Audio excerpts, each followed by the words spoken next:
A solar eclipse occurs when the moon moves between the Earth and the Sun, blocks the Sun's light, and casts a shadow on the Earth. When the moon completely covers the bright disk of the Sun, that's a total solar eclipse, and it happens roughly every year and a half somewhere on Earth. A partial solar eclipse is more common, happening at least twice a year. A lunar eclipse, on the other hand, is where the moon moves behind the Earth, so it's now the Earth blocking the Sun's light on the moon, creating a shadow on it with a red tint. The easy way to remember the difference is to remember what gets darker. With the solar eclipse, the Sun gets darker, and during a lunar eclipse, the moon does. A solar eclipse is a rare event that not many get to see, because the moon's shadow is relatively small. This limits the locations on Earth that get to see it. You have to be on the sunny side of the planet, and you have to be in the path of the moon's shadow.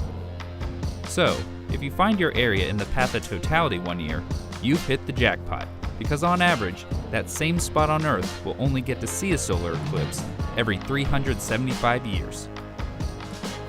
During a solar eclipse, the moon casts a shadow with two parts, the umbra and penumbra. The moon's umbra is part of the moon's shadow where the entire Sun is blocked by the moon.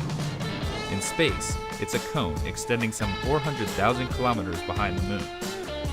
It's when the small end of this cone hits the Earth that we experience a total solar eclipse. Most eclipse maps depicting the path will show you a circle representing the shadow of the moon, but in actuality, the true shape of the umbra is more like an irregular polygon with slightly curved edges. This is because the moon isn't a perfect circle. It has mountains and valleys on its surface, which all affect the passing sunlight and subsequent shape of its shadow.